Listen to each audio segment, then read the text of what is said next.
இன்னைக்கு சூப்பரான ஒரு ஈவினிங் ஸ்நாக்ஸ் தான் பார்க்க போறோம். காலிஃப்ளவர் பக்கோடா தான் செய்ய போறோம். இது ரொம்ப நேரத்துக்கு கிறிஸ்பியா இருக்கும். அதுக்கு என்னென்ன பொருள் சேர்க்கணும், எப்படி செய்யலான்றத பார்க்கலாம் வாங்க. ஒரு பவுல் எடுத்துக்கலாம், ட்ரையான பவுலு. அதில் 1 கப் அளவுக்கு ஆல் பர்பஸ் ஃப்ளோர் ஆட் பண்ணலாம். கார்ன்ஃப்ளவர் 1/4 கப், கடலை மாவு 1/4 கப், மஞ்சத்தூள் 1/4 டேபிள் ஸ்பூன் அளவுக்கு, உப்பு 1 டேபிள் ஸ்பூன் அளவுக்கு, மிளகாத்தூள் காஷ்மீரி மிளகாத்தூள் 3/4 டேபிள் ஸ்பூன் அளவுக்கு ஆட் பண்ணிக்கலாம். ஜீரகத்தூள் 1/4 table spoon, black pepper 1/4 table spoon,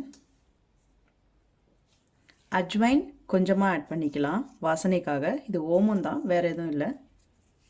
kasuri methi கொஞ்சமாக ஆட் பண்ணுறேன், ட்ரையாக இருக்கிறது. 1/2 டேபிள் ஸ்பூன் அளவுக்கு இஞ்சி பூண்டு விழுது ஆட் பண்ணிக்கலாம். நான் தட்டி தான் எடுத்திருக்கேன்.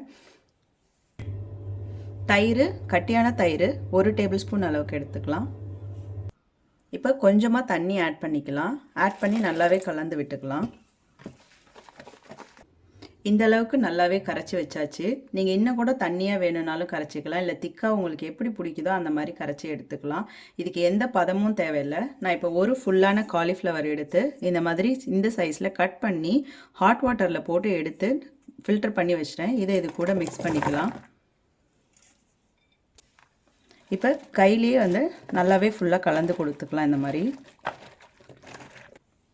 இந்த அளவுக்கு நல்லா மிக்ஸ் பண்ணியாச்சு. அளவுக்கு இருந்தால் போதும். இதை 30 மினிட்ஸ் மேரினேட் பண்ணி அப்படியே வச்சிடலாம். அதுக்கப்புறமா எடுத்து ஃப்ரை பண்ணலாம். மேரினேட் ஆகி 1/2 மணி நேரம் ஆயிடுச்சு.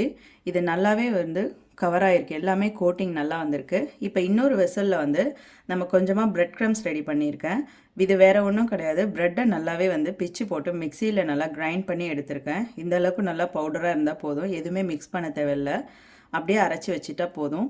இப்போ இதிலேருந்து ஒரு பீஸாக எடுத்து இந்த மாதிரி பிரெட் க்ரம்ஸில் போட்டு மிக்ஸ் பண்ணிக்கலாம். போட்டு இந்த மாதிரி எல்லாத்தையுமே எடுத்து வச்சுக்கலாம். நம்ம ரெடி பண்ணி நல்லாவே டிப் ஆகணும். இது இந்த மாதிரி இதை எல்லாத்தையுமே எடுத்து வச்சுக்கலாம். போட்டு இன்னொன்றும் பண்ணி காட்டுறேன். இந்த மாதிரி ஃபுல்லாக போட்டு டிப் பண்ணிக்கலாம் நல்லாவே. இந்த மாதிரி எல்லாத்தையுமே பிரெட் க்ரம்ஸில் போட்டு டிப் பண்ணி எடுத்தாச்சு. இப்போ ஆயில் ஹீட் பண்ணிக்கலாம். ஆயில் நல்லா ஹீட் ஆகிடுச்சு. இப்போ ரெடி பண்ணி வச்சுருக்க இந்த காலிஃப்ளவரை இதில் போட்டுடலாம்.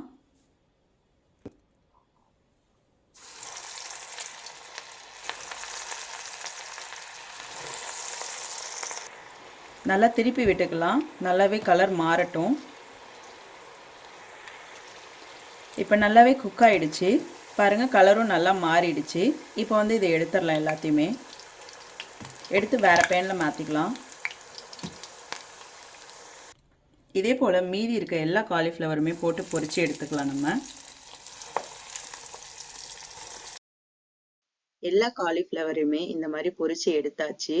ரொம்பவும் கிறிஸ்பியாக வந்திருக்கு. இதை நீங்களும் வீட்டில் ட்ரை பண்ணிவிட்டு எப்படி இருக்குன்னு கமெண்ட்டில் சொல்லுங்கள்.